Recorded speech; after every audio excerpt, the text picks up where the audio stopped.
Hello, I'm Mantastic'c and Fantastic, and today I want to talk about the Chibi or the Mini Monsters series rare egg machine that has just gone live in North America. So, this Mini or Chibi style rare egg machine has actually come in the distant past, and this is a little surprising for myself because this is a property owned by Gung Ho, which means they can release it as often as they like. There's no licensing issues, etc., etc. But it's been many, many years since this event has actually come to us, and that is a little alarming because we don't know if these cards are going to receive any buffs in the future, because prior to this rerun, all the cards had essentially zero value, and that's obviously distressing for people who did chuck some stones at it. And with their current buffs, they are most certainly much stronger by comparison, but we have to keep in mind that there are 38 different chibis, if my math is not mistaken. Like, there's 38 different ones, so good luck trying to pull, the one you actually want to acquire. And on top of that, there's no monster exchange,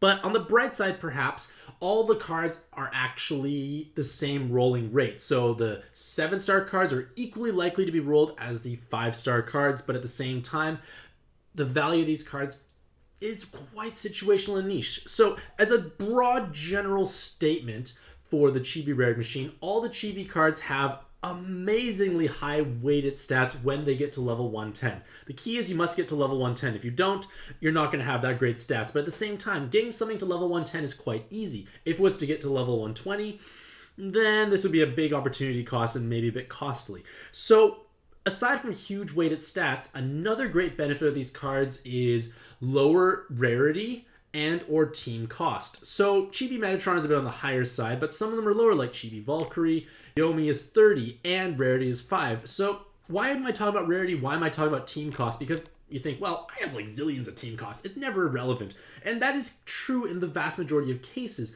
But if you are playing through any of the rogue style dungeons, basically the ones with the pink banner, the ones that make you start at level 1 and then you level up as you progress through the dungeon, these low rarity and low team cost cards are able to actually level up incredibly fast. And because they have gargantuanly large stats, they're going to be able to pad your team, so to speak, because you could then compensate in a sense by using higher rarity cards that are providing other value for yourself. So you can almost think they're like giant big stat sticks, especially in these types of dungeons. And even in not those types of dungeons, their weighted stats are some of the highest we're ever going to see. Like Chibi Yomi, what the fish? 7,300 attack? Like, what is this nonsense? 8,400 health?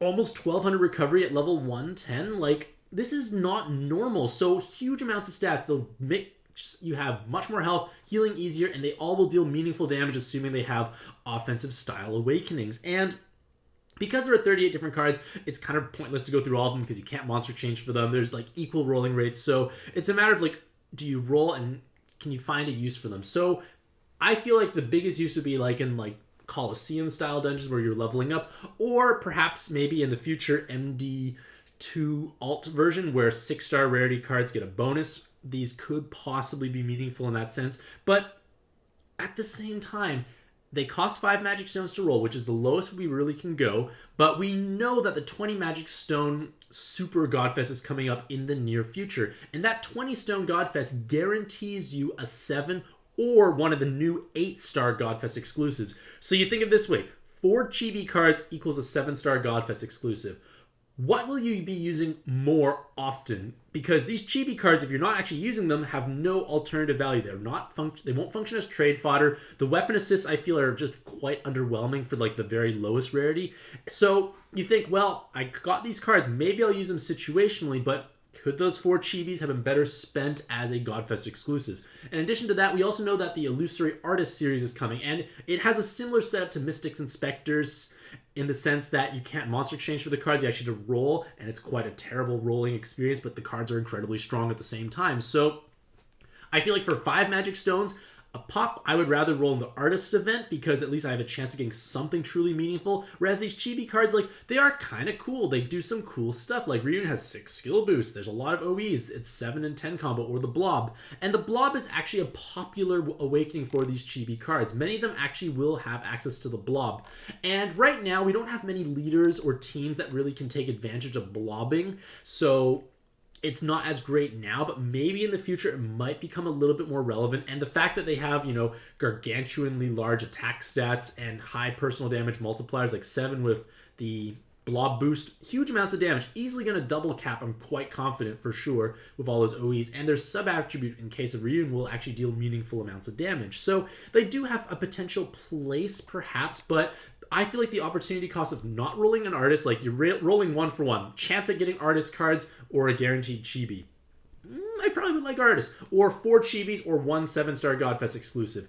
That's the big opportunity cost. So, like, they are possibly cute. You might like the artwork. The fact that all their names are lowercase I thought was a nice little touch. But at the same time, I don't think it's necessary to roll in especially heavily, because even if you like cards like, say, like Chibi Lucifer, who does some cool stuff, the odds of you rolling 2.63% chance are not high. So it's a little awkward overall, I feel, for the most part. So I feel like if you did want to roll, maybe roll in smaller amounts, because we know that much spicier rare machines are coming up in the future. So with that being said, let me know what you think about this event in the comments down below. Do you think it's actually worth rolling for these chibi cards who have huge weighted stats and lower rarity and potentially very low team costs to help for those leveling style dungeons? Or do you feel like you're just going to pass on these cards and just kind of ignore their existence?